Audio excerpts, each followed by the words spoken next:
Good afternoon, everyone. Thank you all for being here today. My name is Josh. I'm here to welcome you on behalf of the entire Oregon Bach Festival. We are about to get started. I'm just going to take 1 second to ask you all to silence your cell phones, please, if you haven't done that already. And while you're doing that, I would love if you would join me in a round of applause to thank Central Lutheran Church for their generosity and for allowing us to use their space today and be partners with them for many, many years at the Bach Festival. So please join me in thanking Central Lutheran.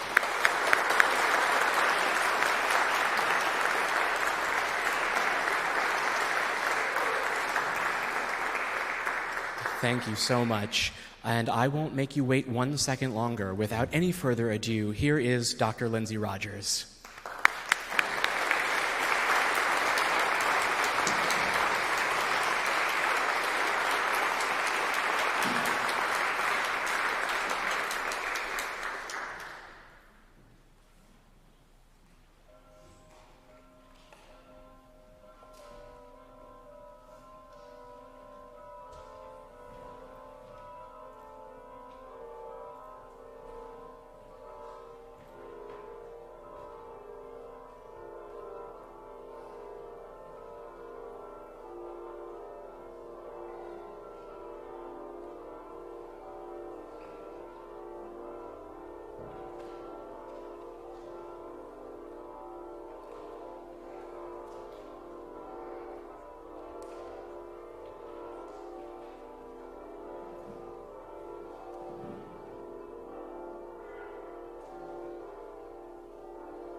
everyone, and welcome to Central Lutheran Church and an afternoon of organ music. I thought I would just say a few words here at the beginning of the concert to talk a little bit about how I put together the idea for this program and a couple of things you can sort of expect about the music as we go forward.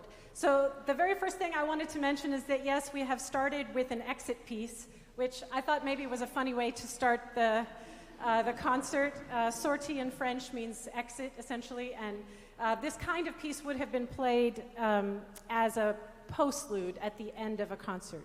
So we ended with bells and a postlude, and now we can start the concert. One other quick thing to mention, this concert is going to focus on humor and lightheartedness and warmth, and one of the ways that I thought I would encourage you to participate in that is to try your hand at making a joke yourself. And you can see that there's a handout in the entryway. If you didn't get that, you can get it on the way out. The poster that I chose for this concert is a picture of the organist Louis Vierne playing for a number of gathered guests in an organ loft, just a little bit like this one, and the listeners are making a variety of expressions. So I'm inviting you to come up with humorous captions for those listeners and maybe express what you have thought while you're listening to an organ concert. Maybe even this one, I don't know. And then after we get all of those responses, I will, if you're interested in who has the winning caption, maybe a little bit like the back page of the New Yorker, I will send you an email and let you know what the winning captions were. All right. So this program began as an idea that I had while I was leading a book club for the Oregon Bach Festival. We have book clubs that happen during the normal part of the academic year, and they're sort of like a way to think about the upcoming program year and to dive a little bit deeper into the content. And I led a book club on the Art of Fugue in preparation for Paul Jacobs' really fantastic, astonishing concert on Monday, where he played the whole Art of Fugue here on this instrument. And so I ended up thinking a lot about what does it mean to have complex music, what does it mean to have dense intellectual music, and what are the things that we prize about that kind of music, and what are the ways that we can think about music that does the opposite of that. When music does the opposite of dense, complex, intellectual, what does that do for us? So that was sort of the gem of the germ of the beginning of my idea for this concert.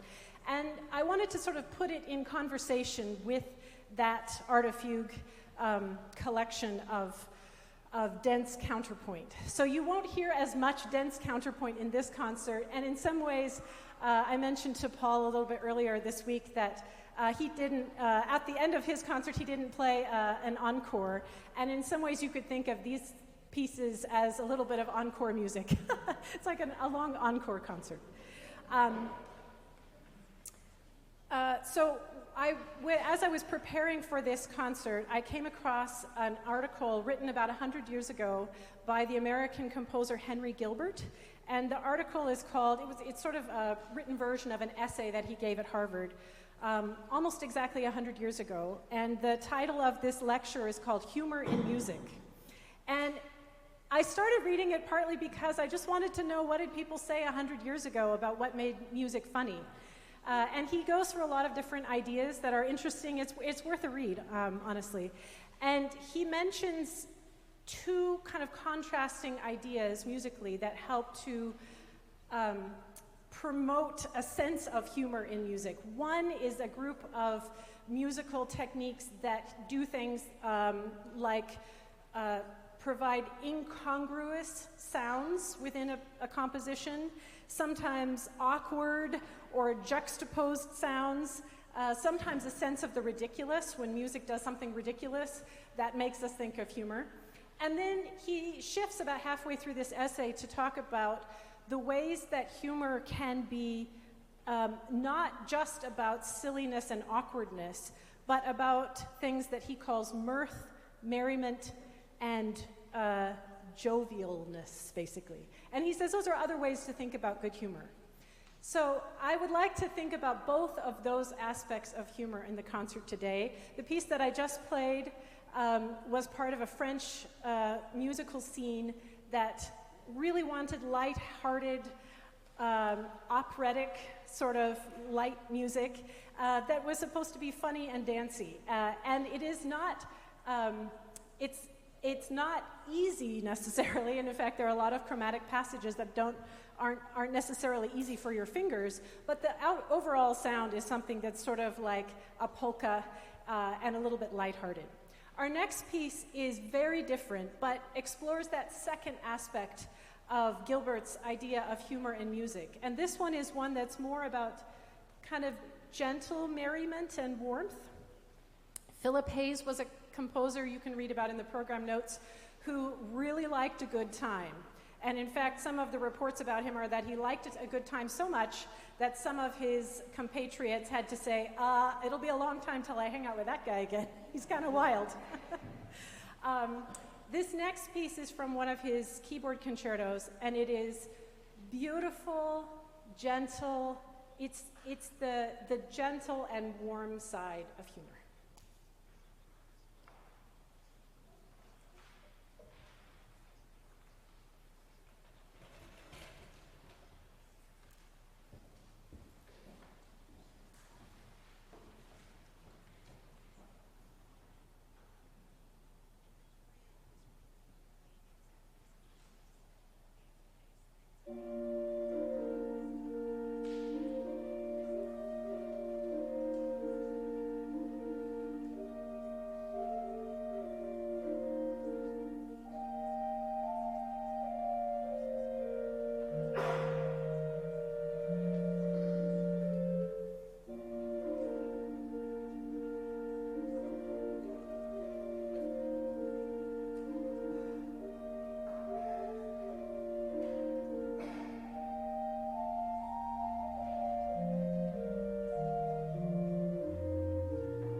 The next piece is a little bit similar to the first one in that it makes use of a series of kind of harmonic progressions that are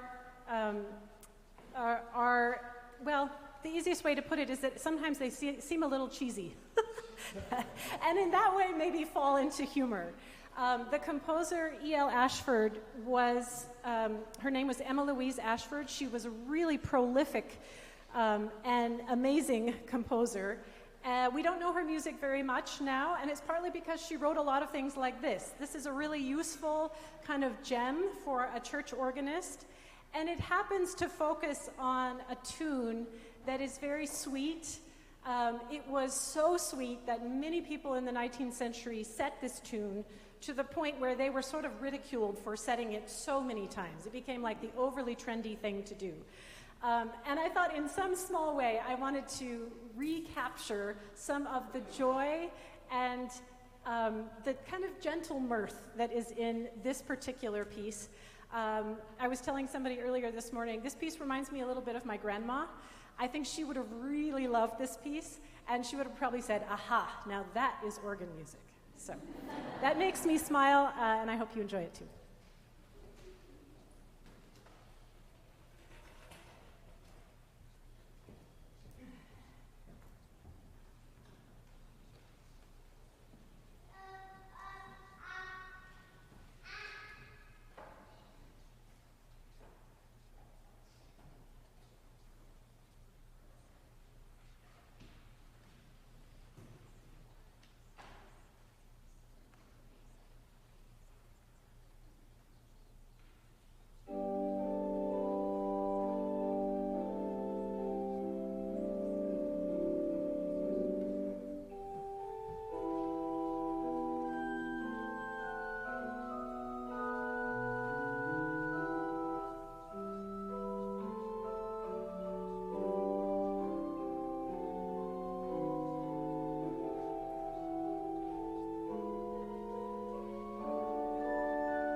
Okay, and now we move into a little part of the program that is more character-driven.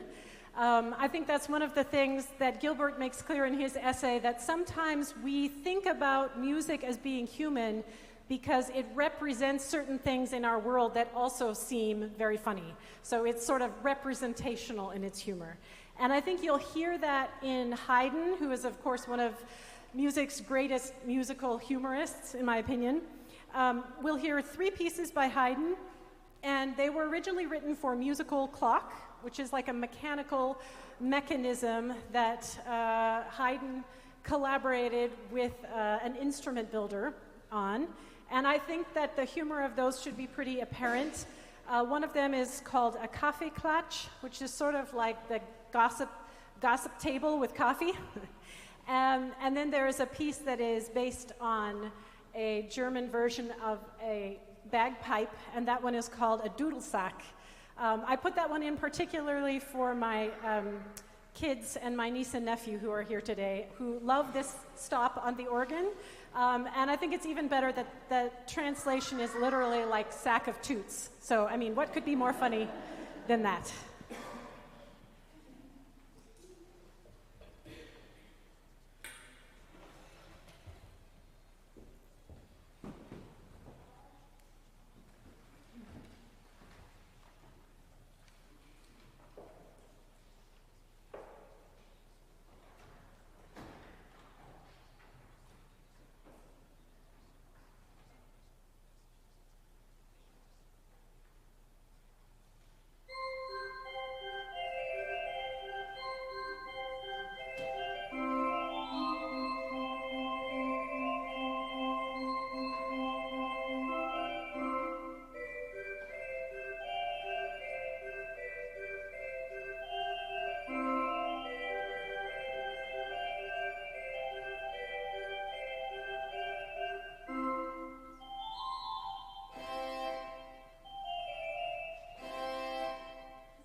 This next piece I came across while trying to find an organ piece that had a character-driven, sort of intentionally humorous topic.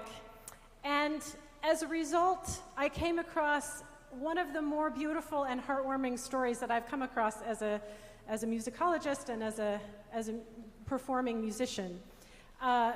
This piece is about a cat, and I found it in a collection called Fireside Fancies by Joseph Clokey. And I wanted to do a little more research about the composer, and I found out that he was a choral conductor, and he taught at Pomona College and at Miami University. And there was a kind of a byline in there that said that he had adopted somebody he sort of adopted a preteen boy, and that they had this very close relationship in his life. So I wanted to learn more, and as a result, I ended up reading all about the relationship between the composer in our concert today and his son, who was Art Clokey, and Art Clokey created the world of Gumby. So I just want to give you a short outline of the story because it's a really beautiful one, and I think goes to how, the value of musical humor in creating kind of connection and that warmth that we have between human beings. So humor is, of course, funny, it makes us laugh, but it also creates these connections. And in this case, the composer he was in his early 40s. His wife passed away from polio. He was feeling a lot of really deep loneliness and was kind of alone in the world and adrift. Met with his Episcopal priest, who said, you should really consider adopting, particularly if the kid is not likely to be adopted for other reasons. And indeed, he was matched up with a young boy who was not likely to be adopted. It was very difficult in that era to be adopted if you were kind of a preteen boy who had had a really traumatic past. His father died in a car crash. His mother kind of rejected him because she married some new guy who was like, sorry, you can't live with us anymore, and he was put into foster home. So here's this very artistic kid and this composer, and a wise worker at the foster home realized that they would be a good pair. And indeed they were. You can see in the program notes they became not only a really important family together, but Joseph became Art's most important correspondent. He traveled all around as part of his work as an artist, and they had these really beautiful letters back and forth about music, about art, about poetry, just really beautiful. I encourage you to find the story of these two men because it's really heartwarming. At some point I was working on this and Steve came upstairs and I'm like, tears running down because it was just such a beautiful story. And this particular piece, so Joseph built a house that was at the edge of sort of the wild area near Pomona College where he was. And here he has this young teenage boy. They went on all these nature adventures together. And he would also host parties in his home that were full of music and art. And he installed an organ in his living room. And it doesn't say explicitly that these pieces were written for his home organ, but in my imagination, they're called Fireside Fancies. I imagine this kind of piece being the thing that Joseph would have written in his living room when Art was a teenager and they're having maybe parties. The title is The Cat, and the subtitle says, she takes a drink of milk, licks her fur, purrs, and goes to sleep. So that's the subtitle of this piece, and I think you will hear essentially what happens in this cat's dreams.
think you can hear maybe if you were growing up with a dad who played music like that, how you might be inspired to create Gumby. It's so character-driven and really atmospheric. The next piece is by the composer Svelink, who is one of my all-time favorite composers. I find it very hard to program a recital without including Svelink. And this one is a party piece, so I think it works in a concert focused on humor.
think a concert based around humor is not complete without a little Three Stooges action. So we will now enter into the realm of PDQ Bach. If you don't know who PDQ Bach is, I encourage you to find out. He is a little known son of Johann Sebastian Bach, and apparently Johann Sebastian Bach ran out of letters to name his children and only could find P, D, and Q at the end. And for this performance, I will be welcoming a special cameo performance by Steve Rodgers, my husband. So if it's not funny enough, there will be a husband and wife playing, which is always humorous in its own sense. One of the things that PDQ Bach does in his music is choice moments of parallel fifths. And I think it's especially funny to make a music theorist play parallel fifths. So that's...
piece is, in my opinion, one of Bach's most humorous abstract pieces. So there's no storyline that goes with this piece, but the fugue subject itself is kind of ridiculous, and I think falls into that first category of Gilbert's discussion of humor, which is like there's the sort of the ridiculous and the awkward, and then there's the gentle and warm and jovial and merry.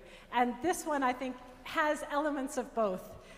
It's a lot of fun to play, and I think it doesn't need a lot of explanation. Many of you might know this piece already. And those of you who don't, you can listen for the part that sounds like this.